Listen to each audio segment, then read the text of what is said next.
Senhores telespectadores, estamos em frente da antiga, bonita e famosa cidade de Tavira.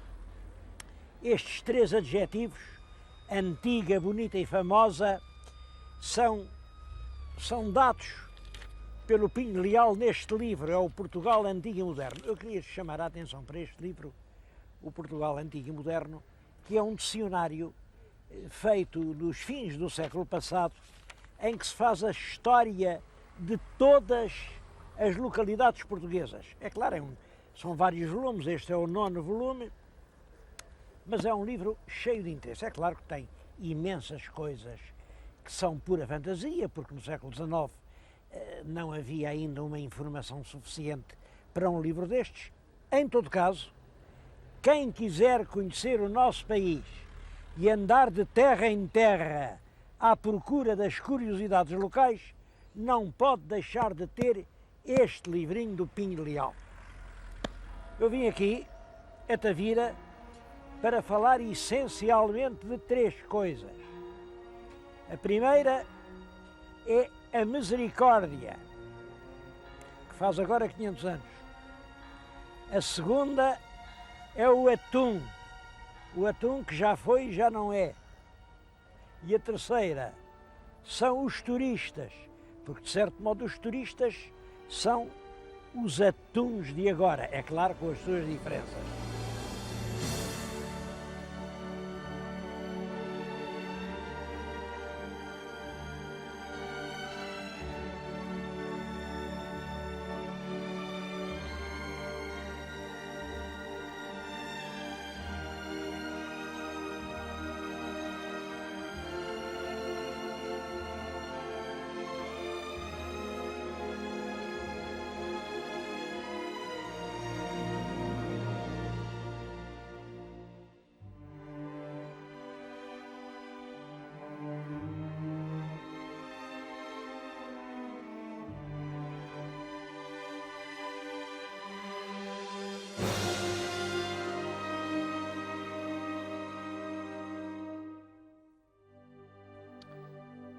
O primeiro dos assuntos de que queria falar, e primeiro porque realmente me parece extremamente importante, é a misericórdia. Como sabem, estamos no ano de 1998, faz exatamente agora 500 anos que foram fundadas as primeiras misericórdias portuguesas. As primeiras. É claro, toda a gente fala na de Lisboa, porque a primeira foi a de Lisboa, era julho, a rainha Dona Leonor teve aquela ideia, aconselhada lá pelos seus conselheiros, de fazer uma irmandade. Era uma irmandade com gente fidalga e gente do povo, isso é que fazia-os todos irmãos. E era uma irmandade para pôr em prática as 14 obras de misericórdia. Esta ideia das 14 obras de misericórdia, muita gente não sabe o que isso é, mas 7 e 7 são 14.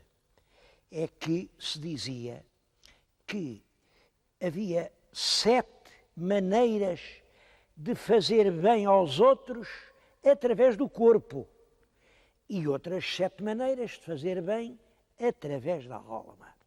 Bom, eu acho que vim aqui falar-lhes no espaço ideal para recordar essas 7 e 7, que no conjunto fazem 14. As 14 obras de misericórdia.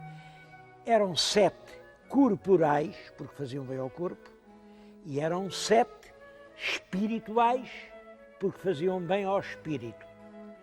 Nesta igreja, no século XVIII, andaram pintores vindos de Lisboa a pintar aqui na parede, à volta do templo todo, as tais 14 obras de misericórdia. Eu acho que vale a pena o meu telespectador dar uma volta à igreja e ir prestando atenção uma a uma às 14 maneiras como no século XVIII se encarava essa forma de proteger o próximo. Como sabem, as obras corporais são, primeiro, dar de comer a quem tem fome. Lá está, puseram o velhinho à mesa, olhem para os pés dele, os pés chegados de tanto caminhar, mas estão ali a dar boa comida. Segundo, dar de beber a quem tem sede. Trazem-lhe uma taça, não sei o que é que ela traz, se é água, se é vinho. Depois, vestir os nus. Devo-vos dizer que isto, vestir os nus, hoje para nós, parece assim, vestir os nus, mas o que é que anda nua, não sei, talvez na África. Não, não. Aqui na Europa, havia gente tão pobre, tão pobre, tão pobre, que não tinha nada com que se cobrir, vestir os nus. Quarta, visitar os enfermos e os encarcerados, que estavam numa solidão completa, não tinham ninguém que se lembrasse deles. Depois há uma outra muito engraçada, dar pousada aos peregrinos. O dar pousada aos peregrinos, hoje os peregrinos são os turistas, mas é claro, vêm de automóvel, vêm de avião, já têm marcado o seu lugar no hotel de 5 estrelas, ou então mesmo num hoteleco destes manhosos que para aí não faltam no Algarve. No Algarve há hotéis muito bons, mas também hotéis muito maus, onde uma pessoa à meia-noite, 1 hora, 2 horas, quer dormir e há lá um fungo que não deixa a gente adormecer. É horrível, é horrível. Eu não percebo como é que assim vocês querem atrair turistas. Não percebo. Bom, mas dar pousada aos peregrinos era gente que vinha de longe e aqui a misericórdia. Depois, remir cativos. Era ainda a altura da Guerra da África, os mares andavam coalhados de navios corsários. Quem se atrevesse a ir à praia, vinha ao barco dos mouros, levavam-nos para a gel, vendiam-nos como escravos. E era preciso mandar lá pessoas daqui, com sacos cheios de dinheiro. A liberdade de um cristão custava muito dinheiro, pois bem, era uma obrigação de consciência ajudar a remir os cativos. Lá está ele, o rapaz, com o seu dinheiro vai remir os cativos. Finalmente, enterrar os mortos. Também isso era muito importante e durante toda a vida das misericórdias foi uma das ações principais, porque não julguem que era como hoje. Uma pessoa não tem que se preocupar com isso, eu tenho que me preocupar com os problemas da minha vida. Os da minha morte o Estado já resolveu. Depois de eu morrer alguém me vai enterrar, não tenho dúvida nenhuma. Não me deixam para aí, eu abandono. Bom, mas isso é assim no Estado moderno. Neste Estado que nós construímos. Porque antigamente não. Um tipo morria, acontecia como aos cães. Deitava o corpo para aí. Bom, e depois como é que era na hora da ressurreição final? Se não se sabia onde ele estava enterrado, como é que lhe iam ressuscitar o esqueleto? Portanto, era uma obra muito importante. Enterrar os mortos. E enterrá-los com dignidade humana. Há uma coisa muito bonita nas misericórdias. Quando um homem ia a padecer a caminho da forca, os irmãos da misericórdia caminhavam à frente dele, entoando salmos de amor, de caridade, a anunciar-lhe que a alma iria para um paraíso imortal se ele estava realmente arrepeso dos seus pecados. Iam cantando isso numa voz muito alta, para evitar que o condenado escutasse as palavras dos juízes, porque à frente da procissão marchavam os juízes a dizer em altos gritos: justiça que el rei manda fazer no corpo de fulano ou de cicrano, porque te fez isto, fez aquilo, matou, roubou, assaltou os caminhos e agora vai padecer justamente e a sua alma vai espiar para ele não ouvir nada disto. E à frente do cortejo funerário, um grupo de irmãos da misericórdia que tocavam músicas e cantavam hinos a dizer: Senhor, Senhor, recebei no vosso seio a alma deste nosso irmão. Eu acho tão bonito esta solidariedade na hora derradeira.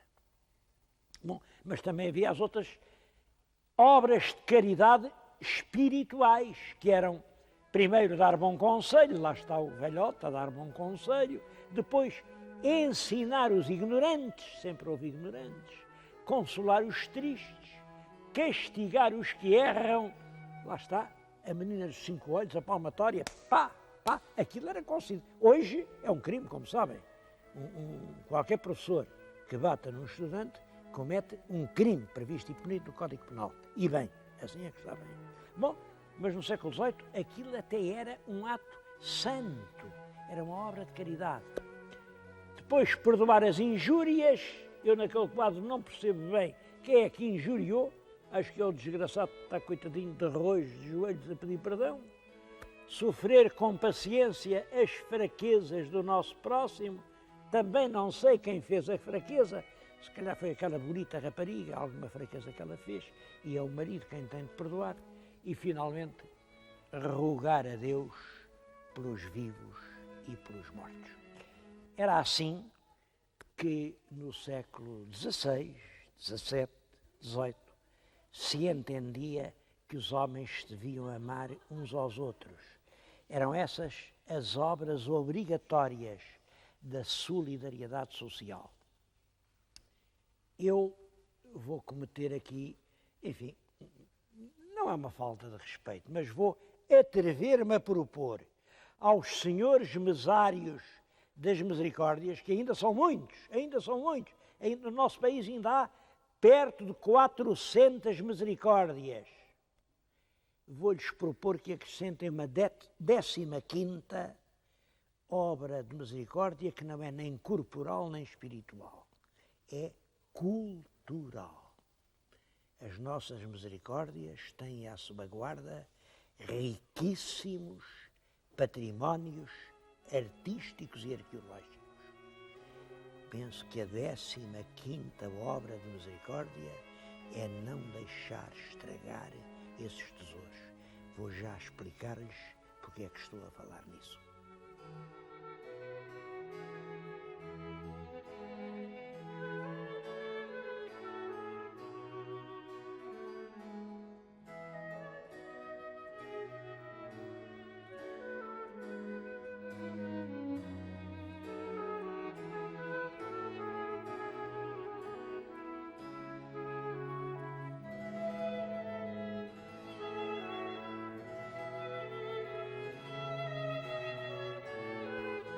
Reparem-me para esta bandeira. É isto que se chama uma bandeira da misericórdia. A frase é sub tuum presidium confugimus. Nós refugiamos-nos sob a tua proteção. Como vê, é a Virgem com o seu manto azul sustentado pelos anjos a proteger toda a nação. Mas agora é que lhes peço muito a vossa atenção. Que nação é esta? Bom, daqui está a nobreza. Esta senhora é rainha, este certamente é o rei. Ele não tem coroa por uma razão também curiosa. É que isto é pintado no século XVII, durante o domínio filipino, e o patriotismo nacional do pintor recusou-se a pôr uma coroa na fronte deste homem. Ele era um dos Filipes, portanto não tinha coroa. E dali está o clero. Portanto, o clero, a nobreza e aqui. Reparem bem o que é que está aqui. Peço-lhes que respondam antes de mim. O que é que veem aqui? É uma nuvem. É apenas uma nuvem. Bom, mas eu vou-lhes mostrar o outro lado da bandeira. O outro lado da bandeira. Representa... Olhem para isto. Olhem para isto. Esta bandeira está-se a esfacelar, está destruída. Diz aqui, livore ejus sanati sumus. Isto quer dizer, fomos salvos pelo preço do seu sangue. Então, acham que uma coisa destas pode estar no estado assim? Mas mostrei-lhes esta bandeira, volto ao princípio. Gostava de lhes falar outra vez nesta nuvem. Esta bandeira é uma cópia feita no século XVII da bandeira antiga feita no século XVI, que está aqui.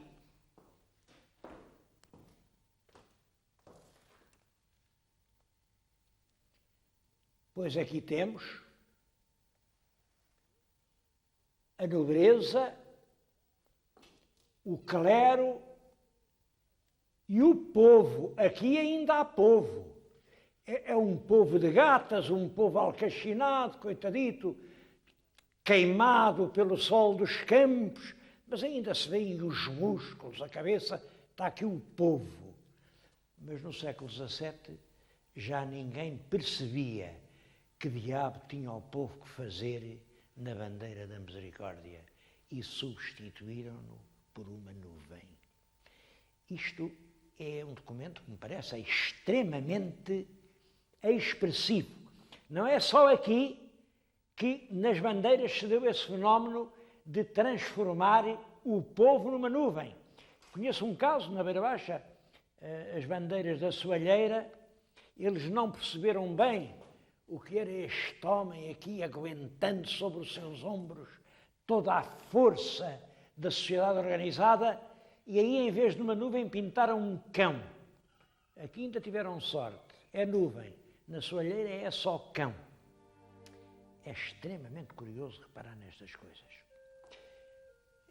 Estou-lhes a falar aqui na Misericórdia de Tavira, que é uma das poucas misericórdias que se criaram logo naquele ano de 1498.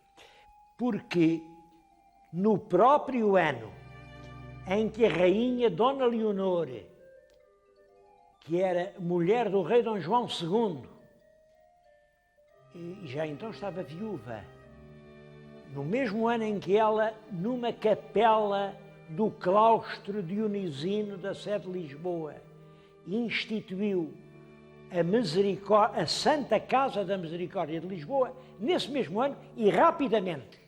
Olhem, aparece logo uma em Valença, lá em cima, outra em Aveiro, outra em Góis, outra em Montemoro Velho, outra em Pereira. Pereira é uma terra perto de Montemoro Velho.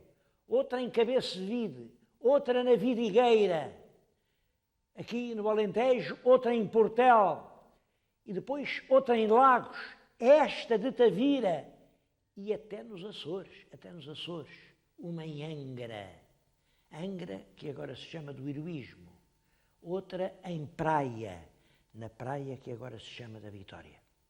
São estas 13, porque eu indiquei 13 misericórdias, as misericórdias que este ano, de 1998, estão a celebrar o seu semimilénio. Elas não falam de semilénio, não sei porquê, a palavra adotada foi pentacentenário. Isto de penta faz-me lembrar barbeiro, não sei, penta, pentear, penteador. Achava muito mais bonito celebrarem o seu meio milénio. É um meio milénio glorioso, porque logo a seguir, no ano seguinte, vem a Misericórdia do Porto, eles para o ano vão fazer um grande congresso e o Porto vai ser capaz de mostrar a todo o mundo a força das misericórdias portuguesas. Bom, e no ano a seguir, 1500, é a misericórdia de São Paulo, no Brasil. E a seguir é a de Malaca, porque as misericórdias rapidamente deram a volta ao mundo. Ainda hoje existem cerca de 400 misericórdias.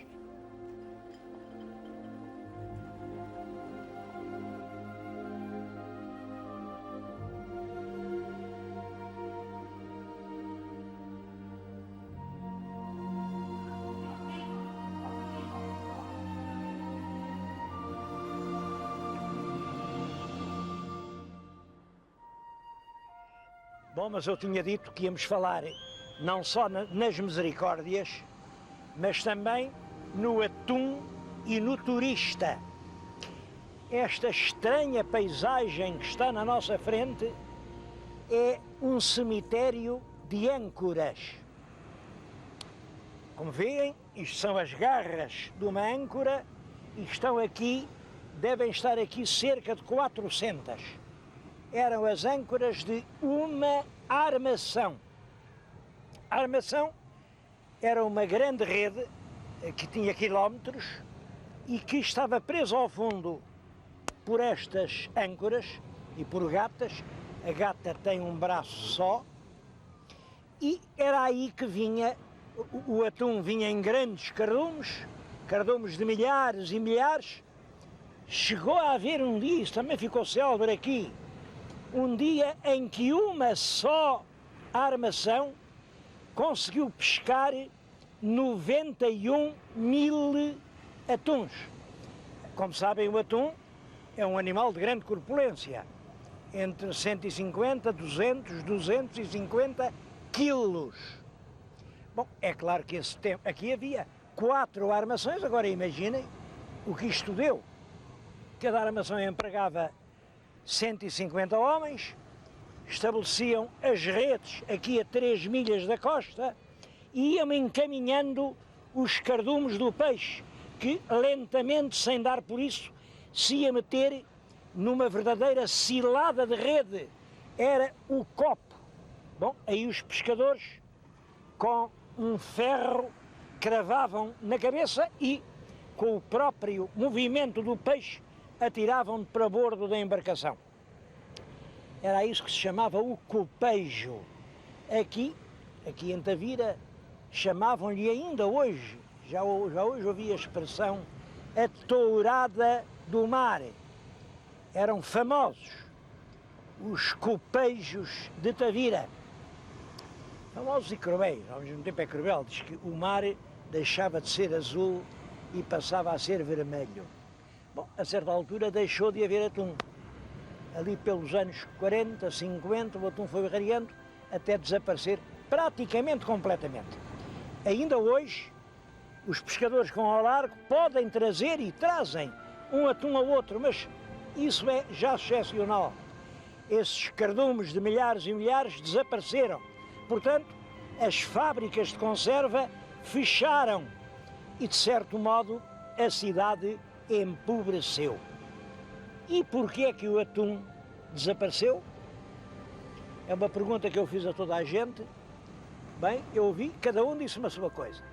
Ouvi dizer, lembra-se aquele terrível terremoto de Agadir? Quando foi isso, mudou a direção das correntes, o mar aqui ficou mais frio e realmente o atum, que prefere as águas estépidas, procurou outras rotas. Outros disseram, não é isso, sabe, não é, é que o atum é um animal medroso, qualquer coisa o assusta, qualquer clarão, qualquer luz. Ora bem, com estas cidades, com estes hotéis, com estes navios de cruzeiro constantemente a projetarem a luz elétrica sobre o mar, o atum fugiu. Outros disseram, não foi isso, não foi isso. Foi que antigamente navegava-se à vela. E um veleiro, como sabem, risca o mar sem fazer qualquer ruído, a não ser o vento nas velas. Agora, os motores de explosão fazem um ruído constante, que espantou os cardumes para longe.